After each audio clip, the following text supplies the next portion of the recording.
निर्गमन अध्याय 14। निर्गमन अध्याय 14। यहोवा ने मूसा से कहा, इस्राएलियों को आज्ञा दे कि वे लौटकर मिग्दोल और समुद्र के बीच पिहाहिरोत के सन्मुख बाल सपोन के सामने अपने डेरे खड़े करें। उसी के सामने समुद्र के तट पर डेरे खड़े करें। तब फिरौन इस्राएलियों के विषय में सोचेगा कि वे देश के उलझनों में बचे हैं और जंगल में घिर गए हैं। तब मैं फिरौन के मन को कठोर कर दूंगा और वह उनका पीछा करेगा। तब फिरौन और उसकी सारी सेना के द्वारा मेरी महिमा होगी और मिस्री जान लेंगे कि मैं यहोवा हूँ। और उन्होंने वैसा ही किया। जब मिस्र के राजा को यह समाचार मिला कि वे लोग भाग गए, तब फिरौन और उसके कर्मचारियों का मन उनके विरुद्ध पलट गया और वे कहने लगे, हमने यह क्या किया कि इस्राएलियों को अपनी सेवकाई से छुटकारा देकर जाने दिया। तब उसने अपना रथ जुतवाया और अपनी सेना को संग लिया। उसने 600 अच्छे से अच्छे रथ वरन मिस्र के सब रथ लिए और उन सबों पर सरदार बैठाए। और यहोवा ने मिस्र के राजा फिरौन के मन को कठोर कर दिया। सो उसने इस्राएलियों का पीछा किया, परंतु इस्राएली तो बेखटके निकले चले जाते थे। पर फिरौन के सब घोड़ों और रथों और सवारों समेत मिस्री सेना ने उनका पीछा करके उन्हें, जो पिहाहिरोत के पास बाल सपोन के सामने समुद्र के तीर पर डेरे डाले पड़े थे, जा लिया। जब फिरौन निकट आया, तब इस्राएलियों ने आंखें उठाकर क्या देखा कि मिस्री हमारा पीछा किए चले आ रहे हैं। और इस्राएली अत्यंत डर गए और चिल्लाकर यहोवा की दोहाई दी। और वे मूसा से कहने लगे, क्या मिस्र में कब्रें न थी जो तू हमको वहां से मरने के लिए जंगल में ले आया है? तूने हमसे यह क्या किया कि हमको मिस्र से निकाल लाया?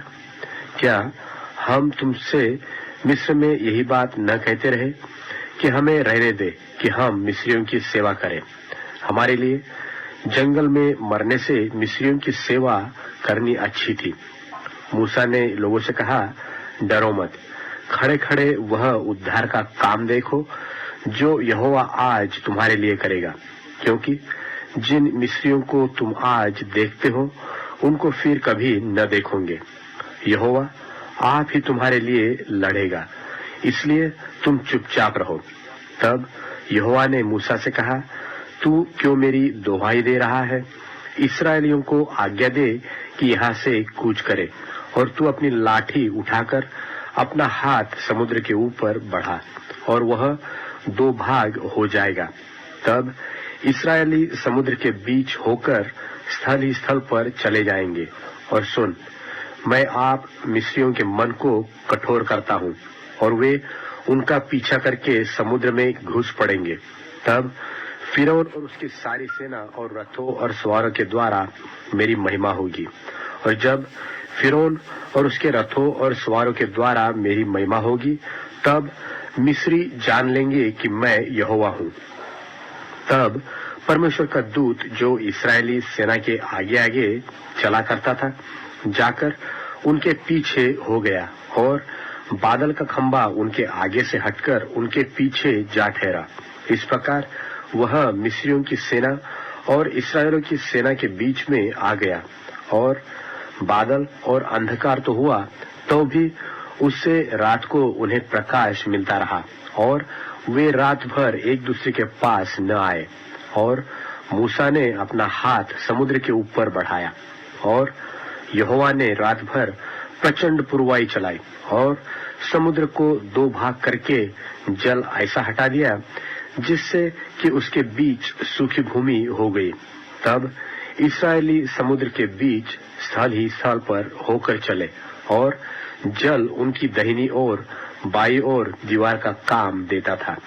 तब मिस्री अर्थात फिरौन के सब घोड़े, रथ और सवार उनका पीछा किए हुए समुद्र के बीच में चले गए और रात के पिछले पहर में यहोवा ने बादल और आग के खंभे में से मिस्रियों की सेना पर दृष्टि करके उन्हें घबरा दिया और उसने उनके रथों के पहियों को निकाल डाला, जिससे उनका चलना कठिन हो गया। तब मिस्री आपस में कहने लगे, आओ हम इस्राएलियों के सामने से भागे, क्योंकि यहोवा उनकी ओर से मिस्रियों के विरुद्ध युद्ध कर रहा है। फिर यहोवा ने मूसा से कहा, अपना हाथ समुद्र के ऊपर बढ़ा कि जल मिस्रियों और उनके रथों और सवारों पर फिर बहने लगे। तब मूसा ने अपना हाथ समुद्र के ऊपर बढ़ाया और भोर होते होते क्या हुआ कि समुद्र फिर जो का त्यों अपने बल पर आ गया और मिस्री उल्टे भागने लगे, परंतु यहोवा ने उनको समुद्र के बीच ही में झटक दिया और जल के पलटने से जितने रथ और सवार इस्राएलियों के पीछे समुद्र में आए थे, सो सब वरन फिरौन की सारी सेना उसमें डूब गई और उसमें से एक भी न बचा, परंतु इस्राएली समुद्र के बीच स्थल पर होकर चले गए और जल उनकी दाहिनी और बाईं दोनों ओर दीवार का काम देता था। और यहोवा ने उस दिन इस्राएलियों को मिस्रियों के वश से इस प्रकार छुड़वाया और इस्राएलियों ने मिस्रियों को समुद्र के तट पर मरे पड़े हुए देखा। और यहोवा ने मिस्रियों पर जो अपना पराक्रम दिखलाया था, उसको देखकर इस्राएलियों ने यहोवा का भय मानना और यहोवा की और उसके दास मूसा की भी प्रतीति की।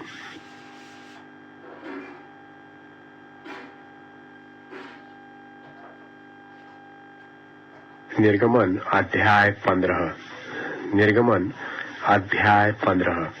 तब मूसा और इस्राएलियों ने यहोवा के लिए यह गीत गाया। उन्होंने कहा, मैं यहोवा का गीत गाऊंगा, क्योंकि वह महाप्रतापी ठहरा है। घोड़ों समेत सवारों को उसने समुद्र में डाल दिया है। यहोवा मेरा बल और भजन का विषय है और वही मेरा उद्धार भी ठहरा है। मेरा परमेश्वर वही है, मैं उसी की स्तुति करूंगा। मैं उसके लिए निवास स्थान बनाऊंगा। मेरे पूर्वजों का परमेश्वर वही है, मैं उसको सराहूंगा। यहोवा योद्धा है, उसका नाम यहोवा है। फिरौन के रथों और सेना को उसने समुद्र में डाल दिया और उसके उत्तम से उत्तम रथी लाल समुद्र में डूब गए। गहरे जल ने उन्हें ढांप लिया, वे पत्थर की नाई गहरे स्थानों में डूब गए। हे यहोवा, तेरा दाहिना हाथ शक्ति से महाप्रतापी हुआ। हे यहोवा, तेरा दाहिना हाथ शत्रु को चकनाचूर कर देता है और तू अपने विरोधियों को अपने महाप्रताप से गिरा देता है। तू अपना कोप भड़काता और वे भूसे की नाई भस्म हो जाते हैं और तेरे नथनों की सांस से जल एकत्र हो गया। धाराएं ढेर की नाई थम गई। समुद्र के मध्य में गहरा जल जम गया।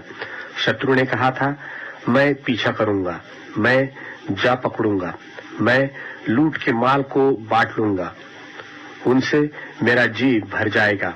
मैं अपनी तलवार खींचते ही अपने हाथ से उनको नाश कर डालूंगा। तूने अपने श्वास का पवन चलाया, तब समुद्र ने उनको ढांप लिया।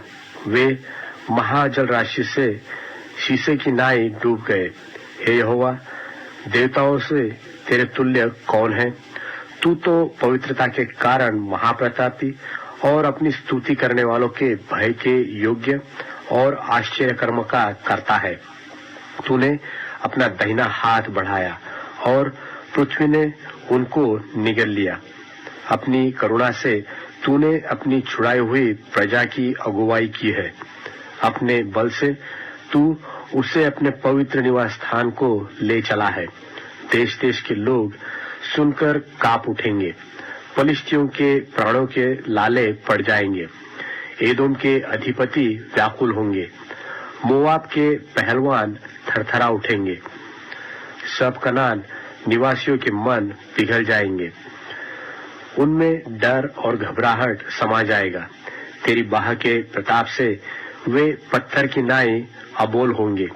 जब तक हे यहोवा तेरी प्रजा के लोग निकल न जाए, जब तक तेरी प्रजा के लोग जिनको तूने मोल लिया है पार न निकल जाए, तू उन्हें पहुंचाकर अपने निज भाग वाले पहाड़ पर बसाएगा। यह वही स्थान है हे यहोवा जिसे तूने अपने निवास के लिए बनाया, और वही पवित्र स्थान है जिसे हे प्रभु तूने आप ही स्थिर किया है। यहोवा सदा सर्वदा राज्य करता रहेगा। यह गीत गाने का कारण यह है कि फिरौन के घोड़े रथों और सवारों समेत समुद्र के बीच में चले गए, और यहोवा उनके ऊपर समुद्र का जल लौटा ले आया। परंतु इस्राएली समुद्र के बीच स्थल पर होकर चले गए, और हारून की बहन मरियम नाम नबिया ने हाथ में डफ लिया, और सब स्त्रियां डफ लिए नाचती हुई उसके पीछे हो ली। और मरियम उनके साथ साथ यह टेक गाती गई कि यहोवा का गीत गाओ, क्योंकि वह महाप्रतापी ठहरा है। घोड़ों समेत सवारों को उसने समुद्र में डाल दिया है। तब मूसा इस्राएलियों को लाल समुद्र से आगे ले गया, और वे शूर नाम जंगल में आ गए, और जंगल में जाते हुए 3 दिन तक पानी का सोता न मिला। फिर मारा नाम एक स्थान पर पहुंचे। वहां का पानी खारा था, उसे वे पी न सके, इस कारण उस स्थान का नाम मारा पड़ा। तब वे यह कहकर मूसा के विरुद्ध बकबक करने लगे कि हम क्या पिए। तब मूसा ने यहोवा की दुहाई दी, और यहोवा ने उन्हें एक पौधा बतला दिया, जिसे जब उसने पानी में डाला तब वह पानी मीठा हो गया। वही यहोवा ने उनके लिए एक विधि और नियम बनाया, और वही उसने यह कहकर उनकी परीक्षा की कि यदि तू अपने परमेश्वर यहोवा का वचन तन मन से सुने, और जो उसकी दृष्टि में ठीक है वही करे, और उसकी आज्ञाओं पर कान लगाए, और उसकी सब विधियों को माने, तो जितने रोग मैंने मिस्रियों पर भेजे हैं उनमें से एक भी तुझ पर न भेजूंगा, क्योंकि मैं तुम्हारा चंगा करने वाला यहोवा हूँ। तब वे एलीम को आए, जहाँ पानी के 12 सोते और 70 खजूर के पेड़ थे, और वहां उन्होंने जल के पास डेरे खड़े किए।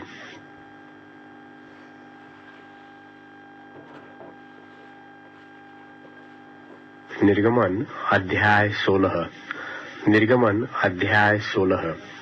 फिर एलिम से कूच करके इस्राएलियों की सारी मंडली मिस्र देश से निकलने के महीने के दूसरे महीने के 15वें दिन को सीन नाम जंगल में जो एलिम और सीनै पर्वत के बीच में है आ पहुंची।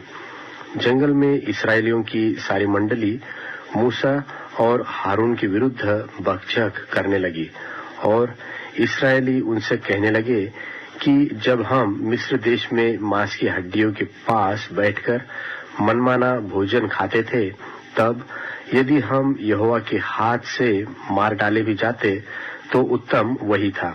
पर तुम हमको इस जंगल में इसलिए निकाल ले आए हो कि इस सारे समाज को भूखों मार डालो। तब यहोवा ने मूसा से कहा, देखो, मैं तुम लोगों के लिए आकाश से भोजन वस्तु बरसाऊंगा, और ये लोग प्रतिदिन बाहर जाकर प्रतिदिन का भोजन इकट्ठा करेंगे।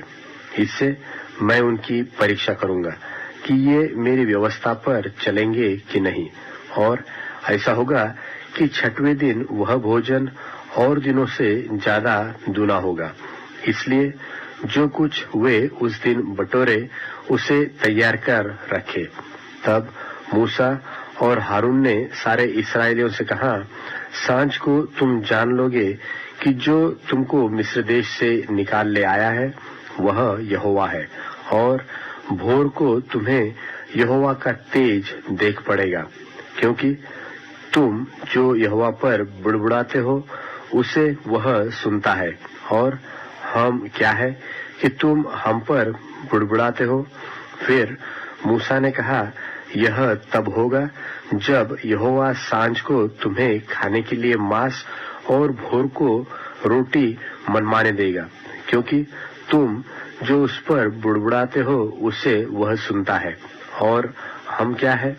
तुम्हारा बुड़बुड़ाना हम पर नहीं, यहोवा ही पर होता है। फिर मूसा ने हारून से कहा, इस्राएलियों की सारी मंडली को आज्ञा दे कि यहोवा के सामने वरन उसके समीप आवे, क्योंकि उसने उनका बुड़बुड़ाना सुना है। और ऐसा हुआ कि जब हारून इस्राएलियों की सारी मंडली से ऐसी ही बातें कर रहा था कि उन्होंने जंगल की ओर दृष्टि करके देखा और उनको यहोवा का तेज बादल में दिखाई दिया। तब यहोवा ने मूसा से कहा, इस्राएलियों का बुड़बुड़ाना मैंने सुना है। उनसे कह कि गोधूली के समय तुम मांस खाओगे और भोर को तुम रोटी से तृप्त हो जाओगे, और तुम यह जान लोगे कि मैं तुम्हारा परमेश्वर यहोवा हूँ। और ऐसा हुआ कि सांझ को बटेरें आकर सारी छावनी पर बैठ गई, और भोर को छावनी के चारों ओर ओस पड़ी। और जब ओस सूख गई तो वे क्या देखते हैं कि जंगल की भूमि पर छोटे छोटे छिलके पाले के किनको के समान पड़े हैं। यह देखकर इस्राएली जो न जानते थे कि यह क्या वस्तु है, सो आपस में कहने लगे, यह तो मन्ना है। तब मूसा ने उनसे कहा, यह तो वही भोजन वस्तु है जिसे यहोवा तुम्हें खाने के लिए देता है। तो जो आज्ञा यहोवा ने दी है वह यह है कि तुम उसमें से अपने अपने खाने के योग्य बटोरा करना, अर्थात अपने अपने प्राणियों की गिनती के अनुसार प्रति मनुष्य के पीछे एक एक ओमेर बटोरना। जिसके डेरे में जितने हो वह उन्हीं भर के लिए बटोरा करे। और इस्राएलियों ने वैसा ही किया, और किसी ने अधिक और किसी ने थोड़ा बटोर लिया। और जब उन्होंने उसको ओपे से नापा, तब जिसके पास अधिक था उसके कुछ अधिक न रह गया, और जिसके पास थोड़ा था उसको कुछ घटी न हुई, क्योंकि एक एक मनुष्य ने अपने खाने के योग्य ही बटोर लिया था। फिर मूसा ने उनसे कहा, कोई इसमें कुछ बिहान तक न रख छोड़े। तो भी उन्होंने मूसा की बात न मानी। इसलिए जब किसी किसी मनुष्य ने उसमें से कुछ बिहान तक छोड़ रखा तो उसमें कीड़े पड़ गए और वह बसाने लगा। तब मूसा उन पर क्रोधित हुआ, और वे भोर को प्रतिदिन अपने अपने खाने के योग्य बटोर लेते थे। और जब धूप कड़ी होती थी तब वह गल जाता था। और ऐसा हुआ कि छठवें दिन उन्होंने दूना अर्थात प्रति मनुष्य के पीछे 2-2 ओमेर बटोर लिया। और मंडली के सब प्रधानों ने आकर मूसा को बता दिया। उसने उनसे कहा, यह तो वही बात है जो यहोवा ने कही, क्योंकि कल परम विश्राम अर्थात यहोवा के लिए पवित्र विश्राम होगा। इसलिए तुम्हें तो तंदूर में पकाना हो उसे पकाओ, और जो सिझाना हो उसे सिझाओ, और इसमें से जितना बचे उसे बिहान के लिए रख छोड़ो। जब उन्होंने उसको मूसा की इस बात की आज्ञा के अनुसार बिहान तक रख छोड़ा, तब न तो वह बसाया और न उसमें कीड़े पड़े। तब मूसा ने कहा, आज उसी को खाओ, क्योंकि आज यहोवा का विश्राम दिन है। इसलिए आज तुमको वह मैदान में न मिलेगा। 6 दिन तो तुम उसे बटोरा करोगे, परंतु 7वां दिन तो विश्राम का दिन है, उसमें से वह न मिलेगा। तो भी लोगों में से कोई 7वें दिन भी बटोरने के लिए बाहर गए, परंतु उनको कुछ न मिला। तब यहोवा ने मूसा से कहा, तुम लोग मेरी आज्ञाओं को और व्यवस्थाओं को कब तक नहीं मानोगे? देखो, यहोवा ने जो तुमको विश्राम का दिन दिया है, इसी कारण वह 6वें दिन को 2 दिन का भोजन तुम्हें देता है। इसलिए तुम अपने अपने यहाँ बैठे रहना, 7वें दिन कोई अपने स्थान से बाहर न जाना। लोगों ने 7वें दिन विश्राम किया और इस्राएल के घराने वालों ने उस वस्तु का नाम मन्ना रखा और वह धनिया के समान श्वेत था और उसका स्वाद मधु के बने हुए पुए का सा था। फिर मूसा ने कहा, यहोवा ने जो आज्ञा दी वह यह है कि इसमें से ओमेर भर अपने वंश की पीढ़ी पीढ़ी के लिए रख छोड़ो, जिससे वे जाने कि यहोवा हमको मिस्र देश से निकालकर जंगल में कैसी रोटी खिलाता था। तब मूसा ने हारून से कहा, एक पात्र लेकर उसमें ओमेर भर लेकर उसे यहोवा के आगे धर दे कि वह तुम्हारी पीढ़ियों के लिए रखा रहे। जैसी आज्ञा यहोवा ने मूसा को दी थी उसी के अनुसार हारून ने उसको साक्षी के संदूक के आगे धर दिया कि वह वही रखा रहे। इस्राएली जब तक बचे हुए देश में न पहुंचे तब तक अर्थात 40 वर्ष तक मन्ना को खाते रहे। वे जब तक कनान देश के सिवाने पर नहीं पहुंचे तब तक मन्ना को खाते रहे। एक ओमेर तो एपा का 10वां भाग है।